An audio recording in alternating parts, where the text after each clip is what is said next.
Good morning.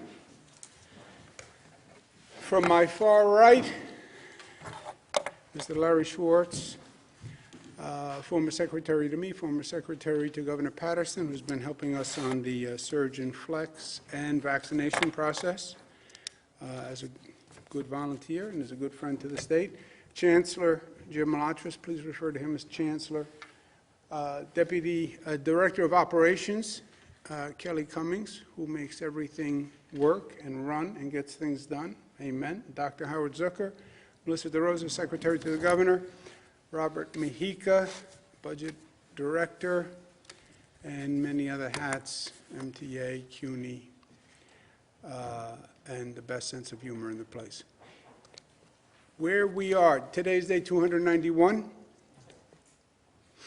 Here are the numbers for today. Statewide positivity without microclusters, 5.8. With microcluster, 6.2. Microcluster positivity, 7. 160,000 tests, 95 deaths. They're in our thoughts and prayers. Statewide hospitalizations, 115. ICU, up 33. Intubations, up 31. Percent of population hospitalized. This is important. And it's varied. Western New York, knock for Micah, seems to have flattened and is reducing. They're 0.04. That is good news. We've been steadfast on the message there. And I think people get it and people are understanding. And we want to get Western New York in good shape. The Bills are doing great. So that's good news. Southern Tier is doing well. Mid-Hudson's doing well. Finger Lakes is not doing well. That's been a problem for the past couple of weeks. Finger Lakes is now more of a problem than Buffalo. North Country, Mohawk Valley, Capital Region, Long Island, New York City is actually the lowest percent, second only to the North Country, in the state. So that is interesting. Positivity rate basically tells the same story. Finger Lakes, Finger Lakes, Finger Lakes, Finger Lakes. I spoke to a number of hospitals in the Finger Lakes area, Monroe, et cetera. But we need to really focus there. Western New York, again, we're seeing some progress. But Finger Lakes, Central New York, we have to watch. Southern Tier, lowest positivity, then New York City. So that's interesting also. Within New York City, look at this variance. Manhattan, 2.7, Staten Island, 5.3. Bronx, Queens, Brooklyn, all about the same. Staten Island, higher than Brooklyn, Queens, Bronx. There's no reason for that. Staten Island is not as crowded. It's not as dense. Doesn't have as much mass transit as some of the other boroughs. There's no reason for that. So we're continuing to focus on Staten Island. Where is New York overall? Compared to the rest of the nation, we are doing very, very well. We're still lower than anyone besides Maine, Hawaii, Vermont, which is extraordinary. Remember, this is an international phenomenon. It's a national phenomenon. That tide goes up. We're a boat on the tide. Somehow, we have resisted the surge of the tide, and we're doing better than almost any state in the nation. God bless New Yorkers. I believe in New Yorkers, and that's what that is. You look at the headlines. New York is on a path towards full shutdown. New York headed for shutdown. Shutdown coming after Christmas. Prepare for shutdown. Is a close down possible in January? Yes. Yes. First of all, anything is possible. Second of all, you look at these increases nationally. Of course, it is possible. You already see states, other states closing down, big states closing down. Why are they closing down and we're not? Their numbers are higher than our numbers. That's the chart I just showed you. So the states with the higher numbers are already closing down. But there's a big but, and that's a big but, big B-U-T. But no one knows because it is up to us. What will happen in 3 weeks? What will happen in 4 weeks?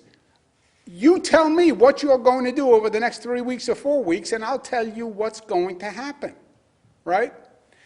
We know there's been an increase over the past few weeks, but that doesn't determine what happens going forward.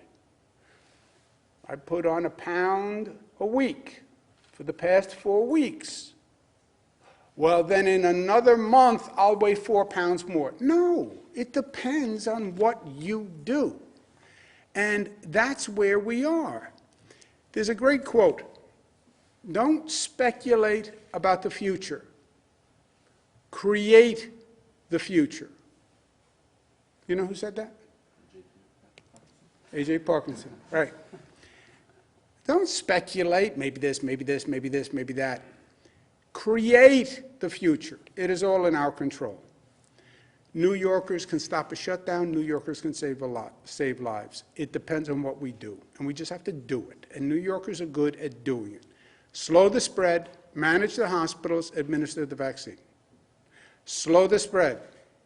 Personal responsibility, small home gatherings. It's happening in your living room. Personal responsibility. I'm not going out. I'm just staying home and inviting friends over. Danger. Alert, Will Robinson. You have to be smart, personal responsibility. Local governments, do your job and enforce the rules. Enforce the rules. And get the information to the general public. We're starting a new series of PSA campaigns. Celebrate the holidays smart. Be smart. Healthy holidays.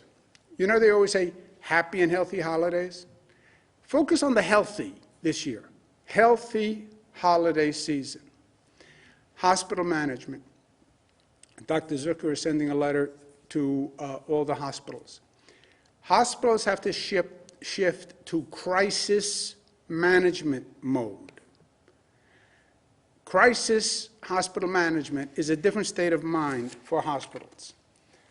Hospitals run as individual hospitals or as systems, and they don't really interact that much with each other. That culture has to change 180 degrees. And what has to happen is a hospital system, meaning a hospital group that has more than one hospital. They have 7 hospitals, 10 hospitals, big ones, 30 hospitals. You have to operate as a system. One hospital is an area where you know there's a high COVID rate. Start to transfer to this other hospitals. Well, that's not how we work. Well, it's how you have to work now. Also, form an agreement with a neighboring hospital system that if one system starts to run into capacity, you can cooperate with the neighboring hospital system to share the burden, what we call patient load balancing. Balance the load so you don't have one hospital getting overwhelmed, which is what we saw in the past. We had one hospital overwhelmed, and 5 blocks away, we had a hospital with plenty of capacity. That can't happen again. And then you have some hospitals in the state that are just individual hospitals, and they don't have, they're not part of a system. They are the most problematic because they don't have a system to fall back on. In Dr. Zucker's letter, he says to them, you must form an alliance with a system. So if one hospital gets into trouble and they don't have any other hospitals in their system they control, have a relationship with one of the other systems so you can go to them for capacity. And then what they're looking at is the same math that we're looking at. They know what zip code they're in. Look at the increase in your zip code, factor it out, and make sure you can manage that, and make sure you can load balance. They need to watch the numbers, and they need to be prepared. Greater New York Hospital Association, Ken Rasky, is a real pro. He's going to be working to coordinate the downstate hospitals, find the individual hospitals' partners, and making sure the systems cooperate. Haney's B. Grouse, likewise, is an experienced professional. She's going to be coordinating with the upstate hospitals. They're going to be working with Dr. Zucker. Northwell Health is the largest hospital system in the state of New York. Michael Dowling, a former health commissioner, so he understands it from both sides, and he's going to be providing technical assistance statewide, and we appreciate that. Also, I want hospital managers to know that this is serious. It's one thing to run a hospital on a sunny day. It's another thing to run a hospital in the middle of a pandemic. They have to run hospitals in the middle of the pandemic. We went through the spring. This is not a case of first impression. We learned lessons from the spring. I understand it's a culture change. I understand the bureaucracy doesn't want to do it. I also understand they have to do it. And if they are competent hospital administrators, they will do it. Vaccines, which is the third piece. We have started phase 1 of the vaccinations in New York. I believe we did the first vaccination in the United States out at Northwell, Nurse Sandra Lindsay. This woman is a champion. I don't know her, except her face did not flinch when she took that needle, and I respect that. I remember when I had to take the COVID test on TV. It is very hard to have someone poke you, probe you, and show absolutely no emotion on your face. So good for her. What's happening now is, as the vaccinations go up, COVID will come down. But it's a foot race. And it's a foot race over a 6 to 9 month period. We have to get the vaccination out as soon as we can. That will start to bring the COVID rate down. But it's just a question of logistics and supply and making it happen. And making it happen is hard. The priorities are, we have to have a public education campaign, because as I've said before, we have to hit the 75 to 85% of the population has to take the vaccine to hit what they call herd immunity. Right now we have 50% of the population who says they won't take it. You cannot get to 75% without the number 50.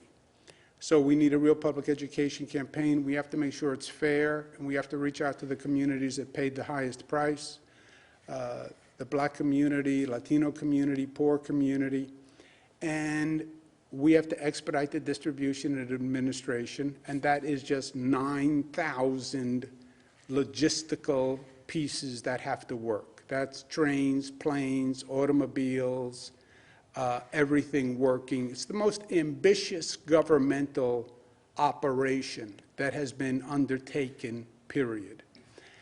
And we have been planning for it, and we're now implementing. We so far received 77,000 doses yesterday. Total, we've received 87,000 doses. That's about the 170,000 doses that we were speaking about from Pfizer. We expect an additional 80,000 in the next few days. That will go for residents at nursing homes, and that's part of that 170. Pending approval, we could get another 346,000 doses from Moderna.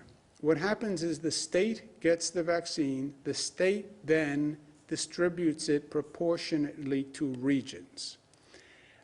Don't double count numbers. When you listen to a lot of broadcasts or read the stories, Buffalo got 57,000 vaccines, New York State has 87,000 vaccines. New York City has 42,000 vaccines. No. The only number that we have is the number that the state has.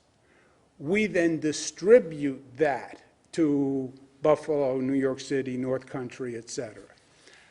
So it's a little misleading as to how many vaccines we have. We have the 170 from Pfizer, and then we're hoping for an additional shipment from Moderna. Those are all allocations of the 170. And this is all in phase 1, which is vaccinating priority healthcare workers, congregate care workers, et cetera. We will then move to phase 2. Phase 2 are essential workers and priority general public. What's priority general public? General public who have underlying health conditions, et cetera. How are we going to do that? Good question. Glad I asked it. We're setting up regional vaccination hubs. They're going to be led by local hospital systems. Why? Because this is a medical operation, not a political operation. If you remember with the COVID testing, there was a lot of back and forth, well, who got it first, and was there favoritism, et cetera. Medical professionals are going to administer phase 2 by state guidelines, but it's going to be done by medical professionals. The state has done guidelines for phase 2. Those regional hubs, we call them, will create a regional plan for that region for phase 2. Again, it will be done pursuant to the state guidelines and then sent back to the state. The state approves or disapproves that regional plan. We have designated the vaccination hub coordinators. So Finger Lakes U of R is going to manage the vaccination starting with phase 2. Catholic Health System, Western New York, United Health Services, SUNY Upstate, Westchester Medical, Greater New York Hospital Association in New York City. They will be administering the vaccination.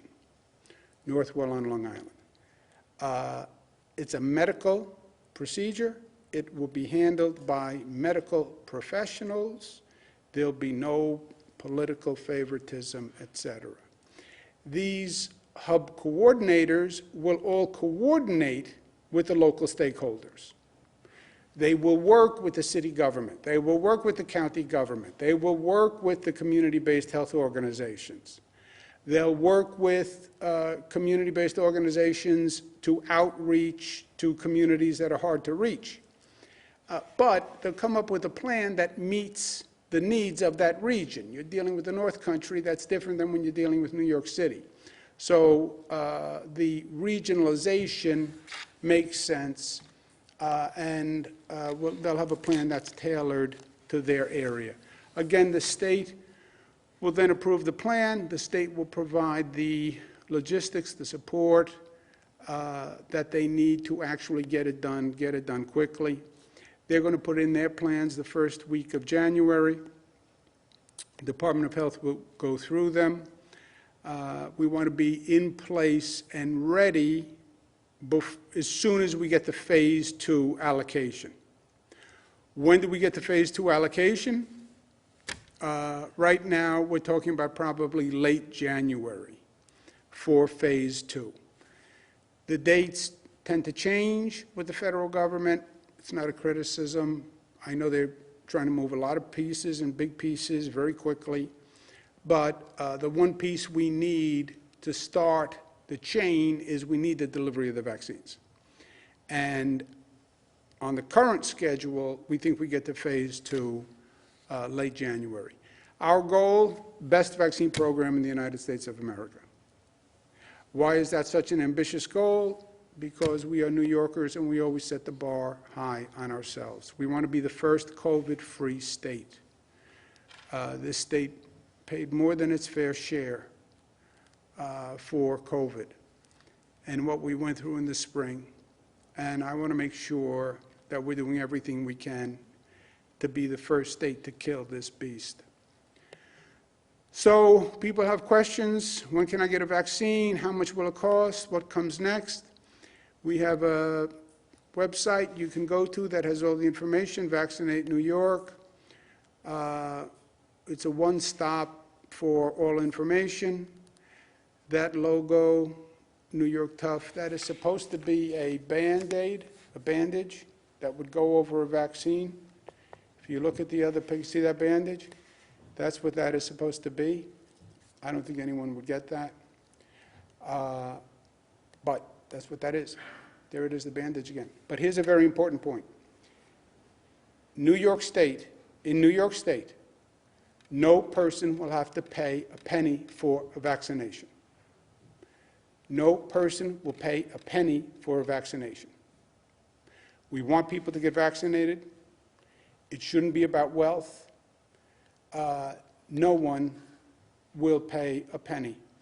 And the New York State Department of Financial Services is putting out a directive today saying the insurers must cover any cost of vaccination. We're getting the vaccine from the federal government.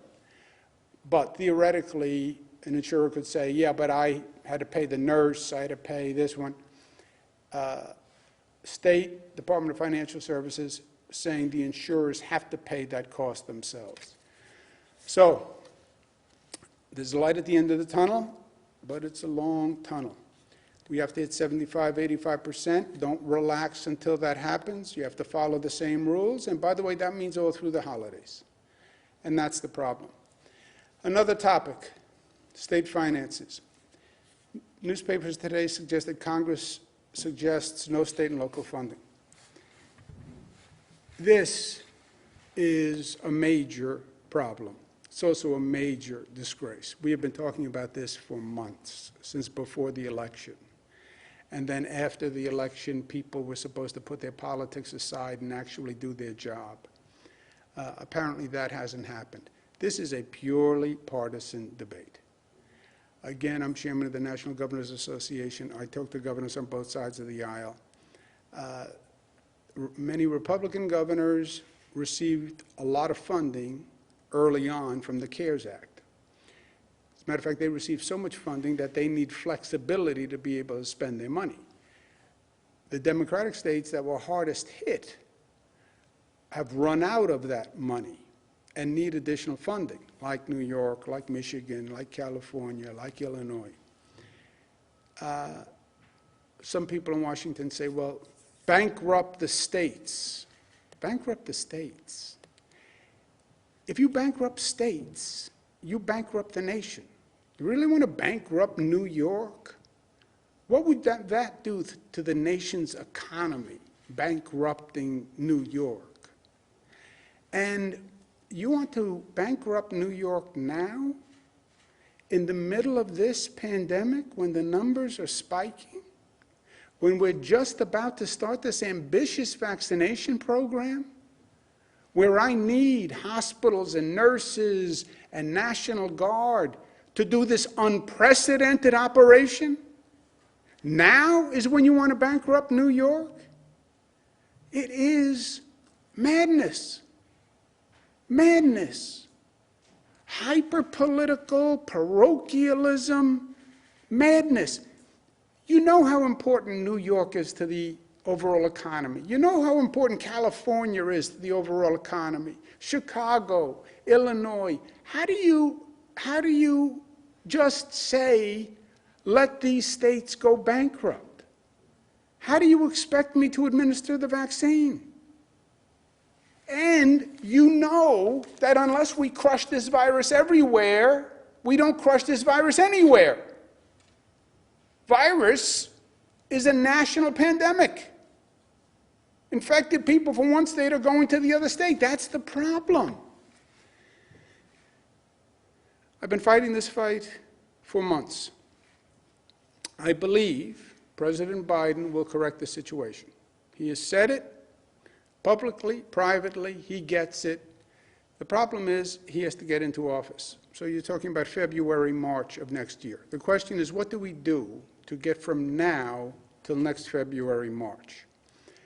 We can't lose essential workers and essential organizations, especially with what we're doing now. So the state is going to advance $1.5 billion to organizations that need cash flow between now and next February, March, when we expect the federal government will tell us that they're going to be helpful and what that amount of funding is. But we understand we have to get from here to there, and we need them to function. So we'll have up to $1.5 billion that we will advance until that point. Some people are talking about doing a tax increase. Look, at this rate, we're going to need tax increases. The question is, how much of a tax increase? And to determine how much of a tax increase, you have to do that in the budget, because a tax increase is only one mechanism to close the hole. You have a $15 billion hole in the budget. We need $15 billion. Well, we can do some in taxes. Okay, how much? And how do we fill the rest of the hole, which is going to be in cuts? You have a $15 billion hole. You want to do $5 billion in taxes? All right. Then we need to cut $10 billion. Where do we cut that $10 billion? And who do we cut on that $10 billion? You want to raise taxes? Fine. From who and where do they go? You want to do cuts for the rest? Fine. From where? Education? Housing? Health care? And are there other ways to get revenue? How about marijuana? How about sports betting? Marijuana, we were supposed to have done for the past 2 years anyway, and would raise revenue. So if the legislature wants to do the budget now, we can do that. But we have to do a budget, not just a tax increase, because you can't do a tax increase in abstract. You have to do a tax increase relative to the budget. We could do a whole budget now, but then we're going to close a $15 billion gap now. And it is going to be devastating to people because you would have to do massive cuts and massive tax increases without the federal aid. But those are the choices. You do the budget now with no federal aid and you solve for a $15 billion hole. That would lay off thousands of workers. The tax increase would be extraordinarily high. Also, doing the tax increase now gets you no additional funds than doing it in the beginning of next year.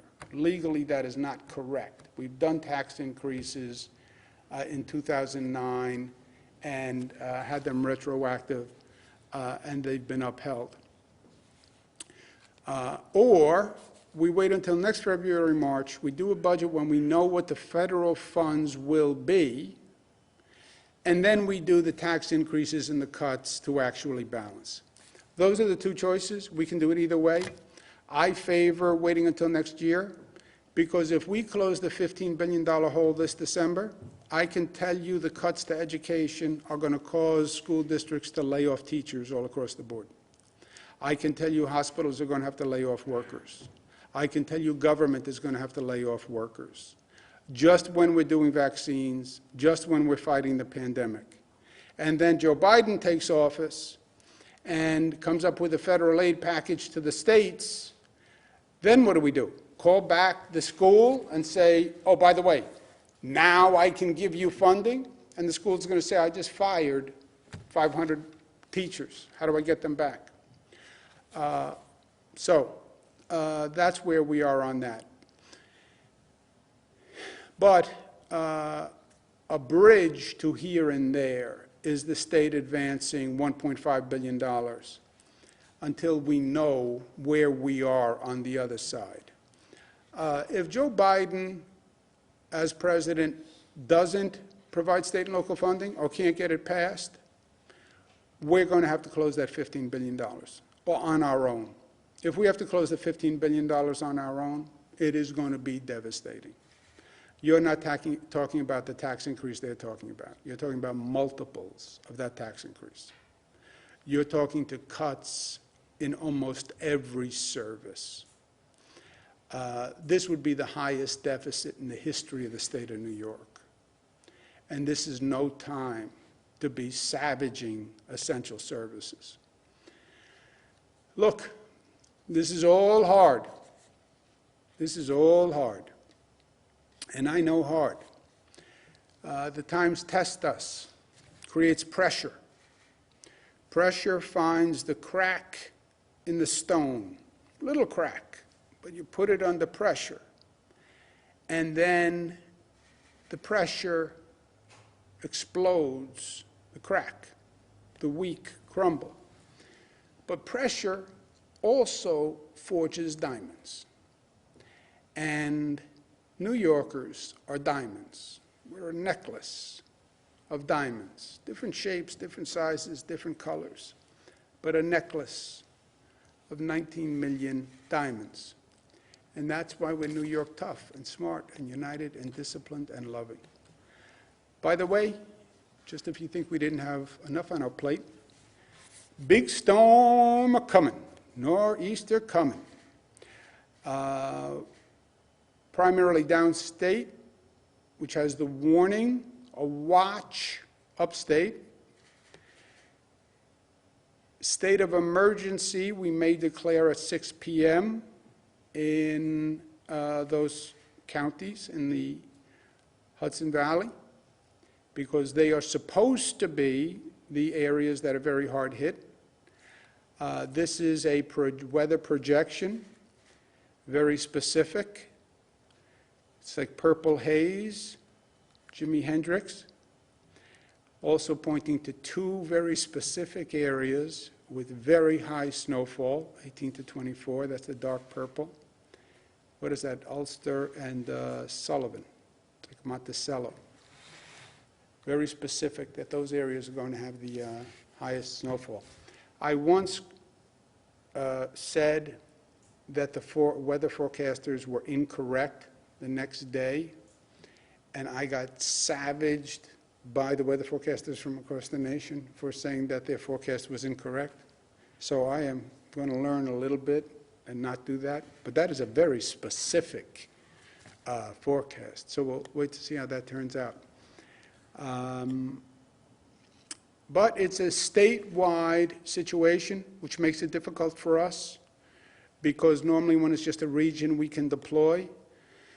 This is going to be statewide, so we're going to have to be all across the state. We have been gearing up large numbers of everything, plus I will be out there with my shovel, and I can shovel vast quantities of snow.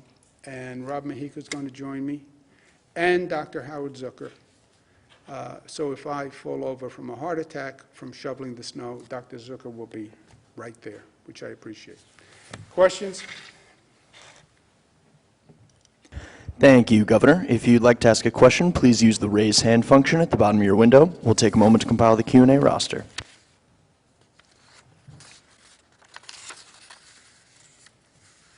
Governor, you now have Andrew Siff from NBC4. Andrew, your line is now open. Please unmute your microphone. Good afternoon, Governor, and everyone gathered. My question has to do with the possibility of a shutdown or pause. Mayor de Blasio has said he believes it will be necessary right after Christmas. I'm wondering why that timing and how close you believe we are to that reality. You are asking, Andrew, for a crystal ball projection. Nobody knows what New Yorkers will do between now and Christmas and how they'll act on Christmas week. The numbers are not predestined. The numbers are a reflection of what we do. That's what I just said. You can't say how New Yorkers are going to act. If New Yorkers are smart, and if they celebrate smart, and if they focus on healthy holidays, and if they're careful, the rate will come down. I think what the mayor, I think a helpful warning is right, saying to New Yorkers, look, if we don't do anything different and these numbers keep going up, you could see a shutdown, I say probably in January. But that's if all the numbers go up. The answer to that equation is don't have the numbers go up. And we have seen many places, Andrew, where New Yorkers get it. They got it in the spring, they changed. They got it in Brooklyn and the number came down. They got it in Orange County and the number came down. They got it in Monroe and the number came down. They got it in the Southern Tier and the number came down. They're getting it in Western New York and the number's coming down. So we know that we can change the numbers. I believe in New Yorkers. I believe they're going to be more prudent through Hanukkah, Christmas, Kwanzaa, etc. Because I think they saw what happened in Thanksgiving, right? We predicted a Thanksgiving surge, but I think they actually saw that happen. And I think they're going to be more careful through this next holiday season. And call me a foolish optimist, but I think New Yorkers are capable of getting us to the point where there is no shutdown and getting us to the point where we save lives. I think New Yorkers are that good that that can happen. We need New Yorkers to be personally responsible. We need the hospitals to step up and be in crisis management mode. And we need to start communicating with people with PSAs, et cetera. But I believe it's possible that there's no shutdown. It's purely a function of our action. Nobody has knowledge. These are all opinions. I talk to 50 experts a day. Some say it goes up, some say it flattens, some say it goes down. They don't know, because the intangible is how people act. I'll tell you this, in the spring, nobody believed we were going to flatten the curve. Nobody I talked to. Nobody believed you could have a population react as responsibly. I'm an optimist. If New Yorkers are responsible, if the hospitals do their duty and step up their game, we might not have a shutdown, period. And we'll save lives. So that's where we are. Now, to the extent elected officials want to say to people, you need to be careful unless, I understand that. But that's what that is. And I think the warning, which is what I've been doing also, we have to be careful or else. But or else is not an inevitability. It's not a foregone conclusion. Next question, operator. Governor, you now have Andrew Donovan from Channel 9 in Syracuse. Andrew, your line is now open. Please unmute your microphone. Andrew Cuomo, Andrew Sif, and Andrew Donovan, 3 Andrews in a row. That's a good start. Yeah, well, Governor, Andrew Donovan, did you see your numbers? You have to get to work, Andrew. we're watching very closely. Congratulations on your projection of December 15th. The Chancellor watched proudly as SUNY Upstate administered the first vaccines in Syracuse. My question is for the other hospitals. When can they expect shipments of vaccines? I know some need other storage, and Moderna will come in helpful when the storage, with the storage side of things. My second question, the cash advances that you're offering, are those for agencies already expecting state money and you're just giving it to them sooner? Those are state agencies. No, those are agencies that would get funded from the state, but have a cash flow problem through January and February.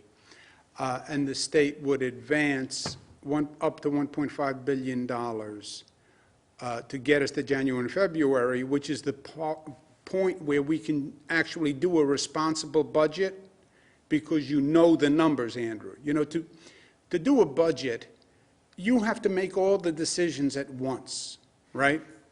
You have a financial crisis in your household. All right, we're going to get rid of the dog, so we save on dog food.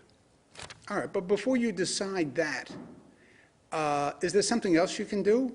Is that going to really make a difference? And why don't we come up with a whole plan about how to stabilize your household income before we get rid of the dog?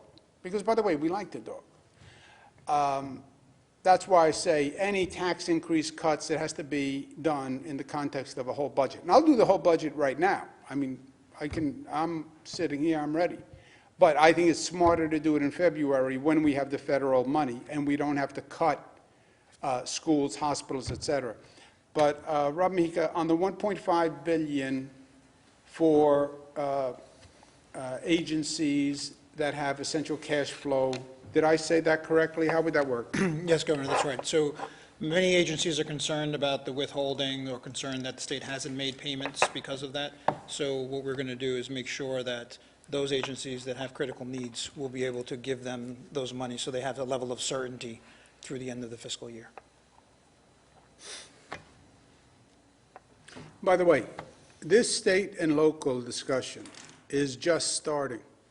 I have a conversation with the governors this afternoon, with President-elect Biden, and our number one agenda is going to be state and local financing. And the president, I've spoken to President-elect Biden about it before. He gets it.